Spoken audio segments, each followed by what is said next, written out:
of metrics behind all this that we need to really understand. Mass being just the amount of weight you're actually lifting. That's going to be a combination of body weight as well as a barbell, any plates that you're loading on there. Velocity being distance over time. That one we're all fairly familiar with. Acceleration, I want to point out, is not the time from zero to start. It's not how quickly you begin. It's the changes in velocity overall. So if you start kind of slowly and then you move quickly, that's going to be your peak acceleration from an already started position. And then distance being velocity times time. Where things start to get more complicated is with force, power, and work. Force, you're probably all somewhat familiar with, being mass times acceleration.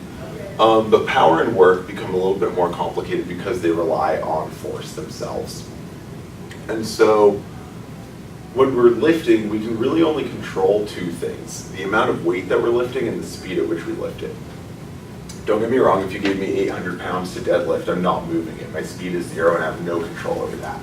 But if you give me something I can move, something that is within spec for what I should be lifting, I can control whether or not I do it slowly or to the fastest speed I can. You can also technically control a few other things. So time, if you think back to velocity being distance over time, for most of us, distance isn't changing rep to rep, or it shouldn't change. For some of our customers who are in the high school space, distance in a season can change a lot for an athlete. But if you are changing time, you're really directly changing velocity more than you are time. Acceleration, similarly, if you're going to increase your acceleration, your velocity is going to change. Velocity being an easier thing for most weightlifters to understand and make a difference on without becoming jerky. So it's a much safer metric. And then reps is really the last thing that we we do have control over how many reps we do. However, if you look at auto-regulation, if you guys are familiar with that, it's the idea that weights and reps really shouldn't be assigned to an athlete for how much they should be lifting or how often or what weight. Instead, really, if you see there's the shaded orange region on the left side, that's their target velocity zone. And so they should be doing reps in that zone. And if they're not, then we need to adjust the weight so that they are. If you follow auto-regulation like exactly as it was written, those last 3 reps maybe shouldn't have been done, right? They weren't training our muscles. They weren't imposing the correct demands on our muscles for the adaptations that we're hoping to achieve. And so it's important also to understand how all of these metrics that we've been going through are related to one another. Mass is an inverse to velocity and acceleration. That's just going to be natural. As you increase mass, you're going to be able to move it slower. If you decrease it, you can move it faster. And so if we come back to power and we talk about force and velocity, needing to increase those, increasing velocity, that's going to happen naturally if we haven't changed the amount of mass that we're lifting, right? We're going to get stronger, so therefore we're going to be able to move it quicker. But increasing force is a little bit more complicated because we don't actually know exactly what's going to happen when we change the weight. So force being mass times acceleration, if we're lifting 1 kilogram at 1 meter per second squared, we're going to be moving, or we're going to be generating 1 newton of force. As you can see, if we change that to 2 kilograms, we don't necessarily know exactly how much acceleration will change. And so we don't necessarily know how force will change. Therefore, back to power and work, we don't know exactly how those will change either. But what we do know is that if we're increasing mass and we're still increasing force by a good amount, we may want to increase mass a little bit more, right? Depending on what our goals are. If our goal is to be more powerful.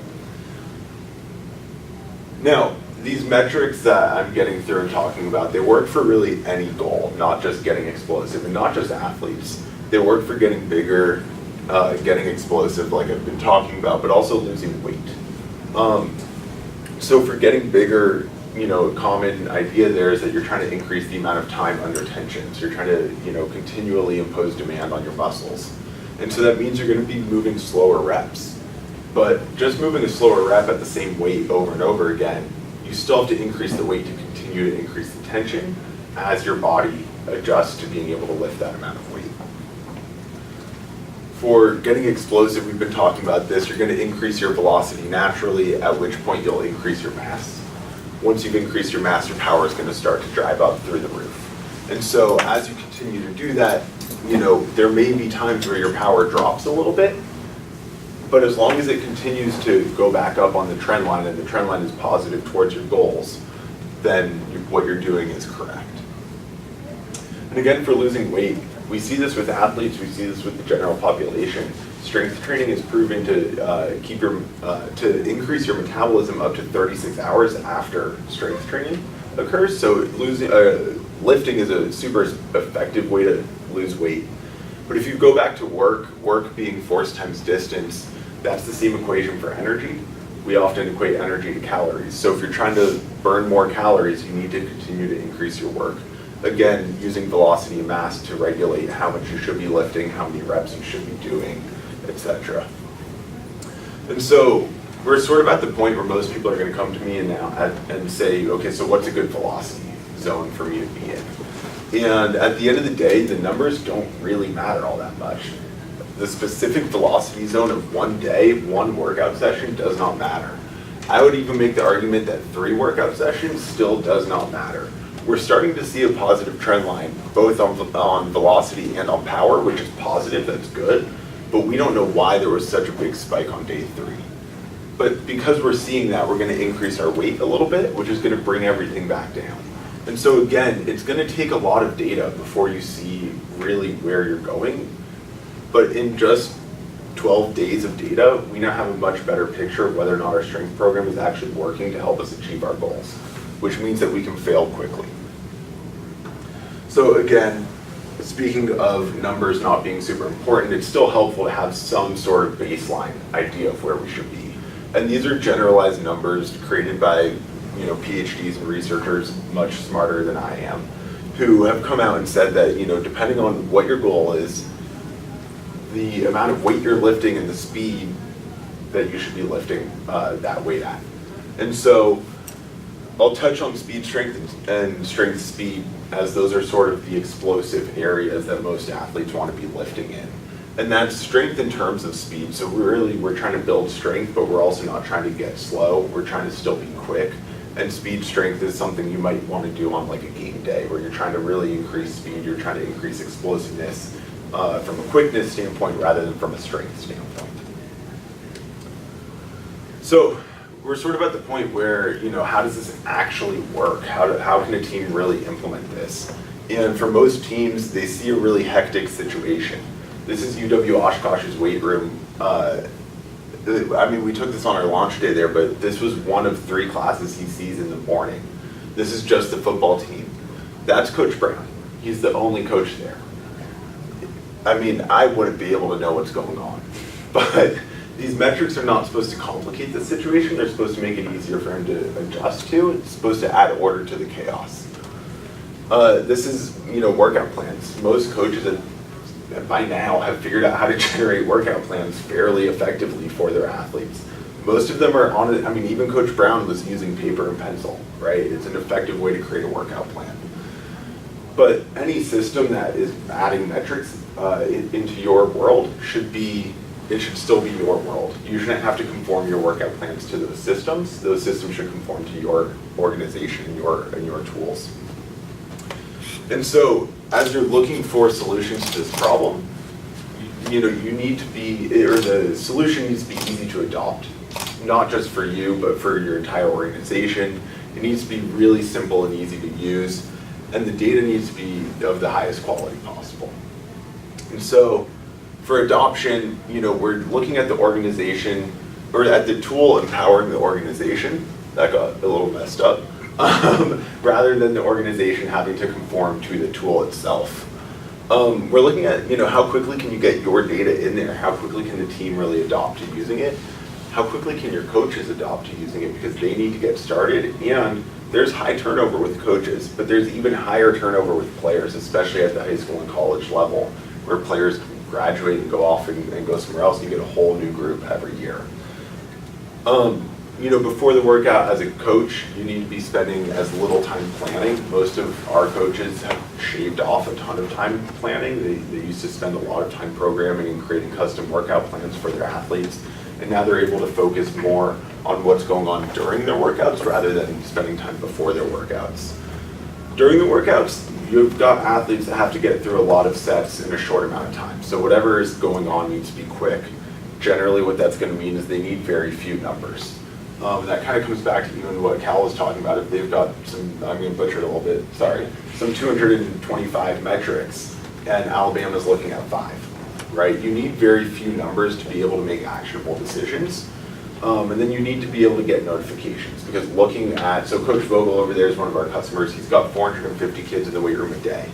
He can't look at all 450 kids. It's never going to happen. So he needs notifications on the 4 or 5 or 6 kids that actually had an issue today. Then lastly, after workout, being able to review what happened quickly, and then also being able to adjust your workout plan, your strength plan, seamlessly within the system where the athletes don't even necessarily know what's going on. For data quality, it really boils down to abundant data. Having a lot of data is the key to success. Russ touched on that with multiple verticals, but also within a single vertical, having a lot of data is the key. But that data needs to be simple to digest, and it needs to be deep so that once you find a problem, you can see where the problem actually lies, right? So if an athlete is going down, can we go in and deeply figure out that it's lower body exercises that are going down and his upper body are staying about the same or increasing? Those 3 things together will create actionable data, things you can actually make adjustments to your program based on. I often get a question as well about accuracy of our product. And I want to just, before I dive into this, we are an accurate product. We are, our sensors are accurate, they are precise. That's not what I'm getting at here. But what I'm getting at is that accuracy is the wrong question. In that you can have a high accurate and low precision device that the numbers don't matter at that point because they're not relatable. And if you have low accuracy and high precision, you can still create trend lines even though the numbers are off. And it brings back to the whole, the numbers don't really matter as long as they're precise and relatable to one another.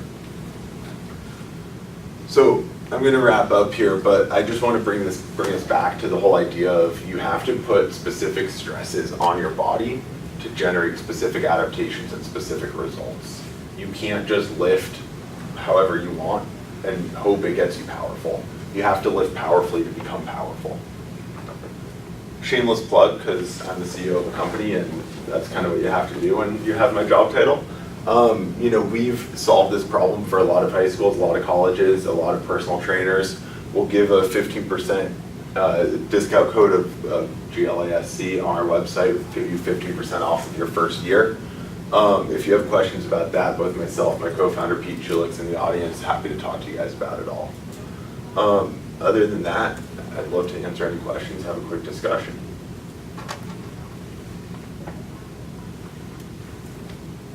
I'll take that as I explained it. Thanks, guys. Thank you much, Daniel. Yeah, thank you.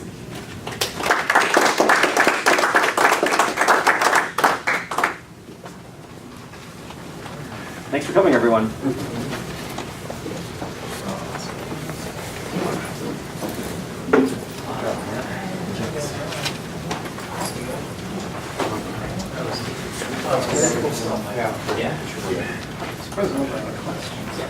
How far are they about No, it's a tough question. Yeah, it's a tough question. We're going to be doing those all the time. Oh, very good. Yeah, very sure. Have you pulled out the schools that you want? The second one you might like actually. We're going to keep it kind of low. Kind of like it's started at 3 or something like that. Just as, Yeah. I don't want to have all kinds of publicity and then, unavoidably have something go wrong. Fair enough. Hey, let's keep in touch, right? Yeah, let me give you a. How was the other one? It was good. Good? I'm sure you have Bowden's. Like that one? I do. Catapult one? Yeah. In Chicago, I guess. The impression was just Bowden. Good. Mine went well, then I went to, We have, because I know this guy, so I went to his, 30-ish people in the and then I went to office this now. college baseball one too, so There's- that was interesting. 5, That one was really 6 sports interesting. scientists, then I'm talking about there's protein stuff. 4 or 5 support staff. This one was kind of thought Great provoking deal because of I've thought sales about guys TV and much. all the operations side. These are recorded. And then He's talking about how he has to use analytics and like sort of change it to make it like digestible in like a 30-second spot. Oh, yeah. What was going on in the catapult? Yeah, you just went to like some football stuff, and making examples of how they use it. Really? How they use it? Yeah, we acquired a company, Yeah. so that rapidly Like load our or numbers. practice. Yeah, okay. Yeah, it's hard to keep up. That's very cool. Yeah, good So, luck. yeah. Good to meet you, man. Yeah, Yeah, let's see how things go. That sports specific stuff looks so interesting. Yeah, That's got to be the other. Yeah, it definitely is. Cal? Yes. I'm Jordan. Cal, nice to meet you. I enjoyed your presentation a lot. But, Yeah. So you were for catapult? I do, yeah. How, like, in what capacity? As a sports scientist. So my role is kind of, 1, going on site and teaching people how to use the system that Okay. purchased the system, and 2, going in 6 months or 12 months basically they've collected the data. Yeah. How do we make it actionable? Cool. So there's 5 of us on staff there, and basically we go in and say, okay, you're doing some great stuff in data collection. Mhm. What are different ways we implement that? Yeah. For the most part, they're like the guidelines are the same, but every university or every Yeah. team is going to use it a bit differently. So